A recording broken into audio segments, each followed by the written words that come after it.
दक्षिणकाली नगरपालिकाले रुक्मिनी प्रतिष्ठानको सहकार्यमा बाल अधिकार, बाल संरक्षण तथा बाल मैत्री व्यवहार शिक्षक प्रशिक्षण कार्यक्रम सफलतापूर्वक सम्पन्न गरेको छ।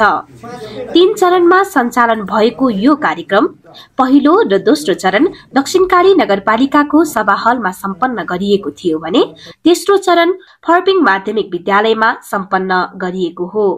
नगरपालिका र प्रतिष्ठानको पहलमा सञ्चालित यस कार्यक्रममा नगरपालिकाका अधिकांश सरकारी, निजी तथा खुल्ला विद्यालयका प्रधानाध्यापकहरू, शिक्षकहरू, विद्यालय व्यवस्थापन समितिका सदस्यहरू, दक्षिणकाली नगरपालिका बाल संरक्षण समितिका प्रतिनिधिहरू, ग्लो क्लबका मेन्टरहरू र रुक्मिनी प्रतिष्ठानका पदाधिकारीहरू लगायत विभिन्न सरकारवाला निकायहरूको सक्रिय सहभागिता रहेको थियो। कार्यक्रमको उद्घाटन दक्षिणकाली नगरपालिकाका मेयर मोहन बस्नेत ज्यूद्वारा गरिएको थियो भने उपमेयर बसन्ती डंगोल ज्यूको स्वागत मन्तव्यबाट कार्यक्रम सुरु भएको हो। कार्यक्रमको मुख्य प्रशिक्षण राष्ट्रिय बाल अधिकार परिषदका कार्यकारी निर्देशक मिलन थरेल ज्यू तथा बाल अधिकार विज्ञ रामबहादुर केसी ज्यूद्वारा प्रदान गरिएको थियो भने सम्पूर्ण कार्यक्रम दक्षिणकाली नगरपालिकाका शिक्षा निर्देशक जनार्दन रिजालज्यूको समन्वयमा सम्पन्न भएको हो। कार्यक्रमको प्रत्येक चरणमा कुल 2 दिनको समय छुट्याइएको थियो। पहिलो र दोस्रो दिनको गतिविधिहरू प्रत्येक चरणमा एउटै थिए तर सहभागिताहरू भने भिन्नै देखिन्थे। कार्यक्रमको प्रत्येक चरणमा बाल सुरक्षा नीति सम्बन्धी प्रशिक्षण तथा सहभागी विद्यालयहरूले कार्यान्वयन गर्न सक्ने उपायहरूको खोजी गरिएको थियो। तालिमको प्रत्येक चरणमा पहिलो दिन कार्यक्रमको औपचारिक सुरुवात परिचय सत्रबाट गरिएको थियो। सहभागी शिक्षकहरू, प्रतिष्ठान र नगरपालिकाका प्रतिनिधिहरू तथा प्रशिक्षकहरूबीच आपसी चिन्जान र कार्यक्रमको उद्देश्यबारे प्रारम्भिक छलफल गर्दै कार्यक्रम सुरु गरिएको हो। कार्यक्रमलाई थप मजेदार र ऊर्जावान बनाउन विभिन्न खेल गतिविधिहरू गराइएको थियो।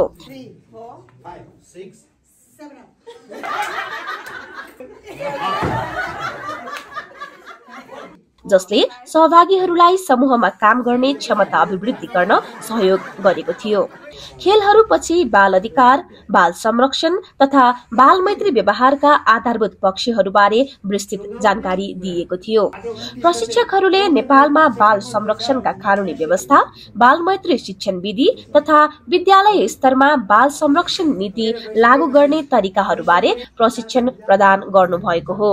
सत्रको दौरान सहभागीहरूलाई व्यवहारिक गतिविधिहरू, समूहगत छलफल तथा समस्या समाधान अभ्यासहरूमा संलग्न गराइएको थियो। समूहगत छलफलमा शिक्षकहरूले आफ्ना अनुभव साझा गर्दै विद्यालयमा देखिने बाल अधिकार तथा सुरक्षा सम्बन्धी समस्याहरू पहिचान गर्नु भएको थियो। त्यसका साथै तिनका समाधानका उपायहरू र आवश्यक पहलहरूबारे छलफल समेत भएको थियो। खेल तथा गतिविधिहरू मार्फत बालबालिकासँग सकारात्मक रूपमा कसरी संलग्न हुने, विद्यार्थीहरूको भावनात्मक तथा मानसिक स्वास्थ्यलाई कसरी सम्बोधन गर्ने, विद्यालयमा सुरक्षित तथा प्रोत्साहनमूलक वातावरण कसरी निर्माण गर्ने भन्ने विषयमा विस्तृत अभ्यास गरिएको थियो। सहभागी शिक्षकहरूले आफ्नो विद्यालयमा देखिएका बाल संरक्षण सम्बन्धी व्यावहारिक चुनौतीहरू प्रस्तुत गर्दै तिनको समाधानबारे छलफल गर्दै तालिमको पहिलो दिन समाप्त भएको थियो।